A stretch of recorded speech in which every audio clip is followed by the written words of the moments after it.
Olá, seja muito bem-vindo ao nosso canal. Eu sou a professora Adriane Leonardo e hoje nós vamos falar sobre um assunto que cai bastante nas provas de interpretação textual, a intertextualidade. E se você está chegando agora ao canal, não deixe de se inscrever e ativar as notificações para acompanhar todas as nossas aulas. E vamos à nossa aula. Antes de aprender qualquer conceito, observe esta imagem.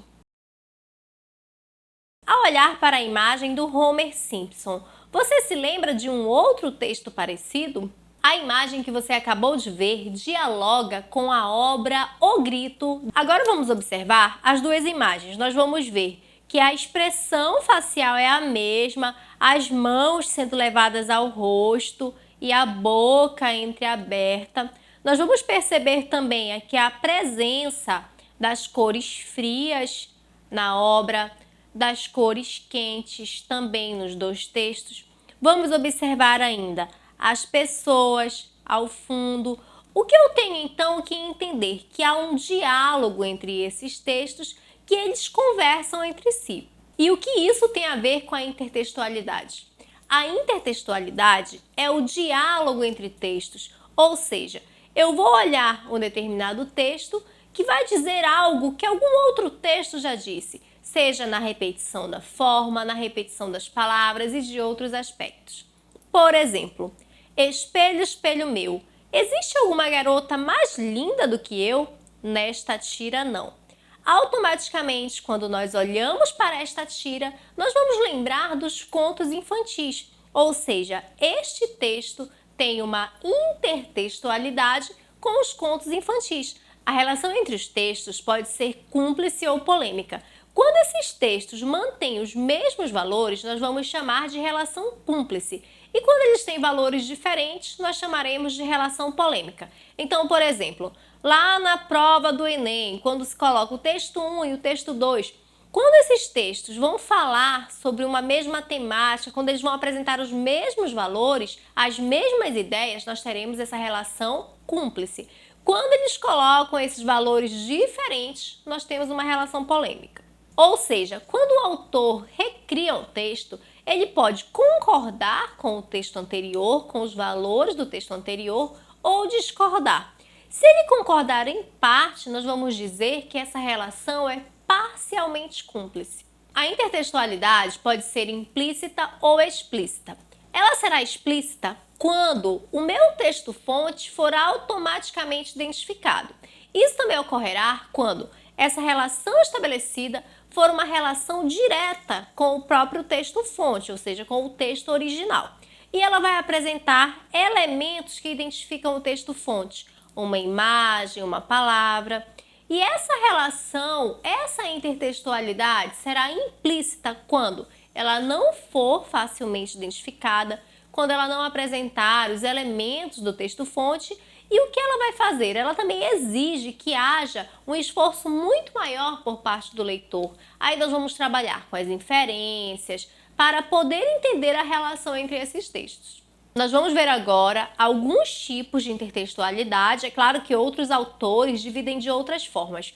O primeiro tipo que nós veremos é a paráfrase. O que é a paráfrase? É uma nova afirmação do sentido de um texto. Ou seja, você viu o texto, você leu o texto, conheceu o texto-fonte e agora você vai falar com suas próprias palavras o que esse texto diz. Ou seja, você mantém a mesma ideia, mas com suas palavras. Observe o exemplo. Aqui nós temos o texto-fonte, Canção do Exílio. Minha terra tem palmeiras, onde canta o sabiá. As aves que aqui gorjeiam, não gorjeiam como lá. Um trecho de um poema super conhecido. E agora vejamos um outro texto que faz intertextualidade com ele, que se chama Canto de Regresso à Pátria. Minha terra tem palmares, onde gorjeia o mar. Os passarinhos daqui não cantam como os de lá. Então nós temos um texto de Oswald de Andrade que faz intertextualidade com o texto de Gonçalves Dias. Nessa relação, nós vamos observar que os dois textos falam sobre essa saudade da terra amada. Então, nós vamos ver que Oswald de Andrade escreveu com suas próprias palavras as ideias reproduzidas no texto Canção do Exílio de Gonçalves Dias. Na paráfrase, a forma do texto pode mudar, mas a ideia precisa ser a mesma. Nós temos também a paródia. Se você pensava que a paródia era só aquela musiquinha que às vezes você canta na escola para fazer um trabalho ou escuta em algum programa de humor, não é só isso. Na paródia, nós vamos ter a subversão da temática do texto-fonte e vai haver aí uma alteração que vai contrariar esse texto-fonte de forma irônica. Então, geralmente, aí na paródia, nós vamos ter o fator relacionado ao humor. Essa paródia pode aparecer em forma de imagens, de músicas, de filmes. Por exemplo, Mona Lisa e Mona Rica. Aqui nós temos o nosso texto-fonte, nossa obra de arte, Mona Lisa, e a pessoa que recriou o novo texto fez aí esse diálogo por meio da paródia. Então, o que aconteceu? Na obra de Mona Lisa, nós temos a Mona Rica, também com o jogo de palavras. Nós vamos ter aqui os cabelos diferentes. Nós vamos ter aqui a Mona Rica com o iPad, cheia de colarzinho, um gloss na boca, unha pintada. Alguns autores chamam esse tipo de texto de pastiche.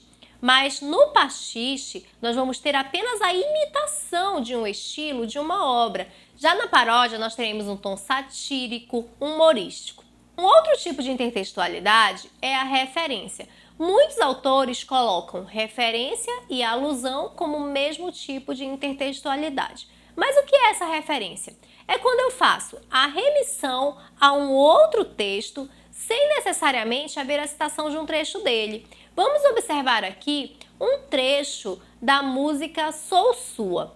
Cheia de sol, sou sua lua, sua carne crua, sobre o lençol. Sou sua Amélia, sou sua Ofélia, sou sua foz, sou sua fonte, sou sua ponte para além de nós.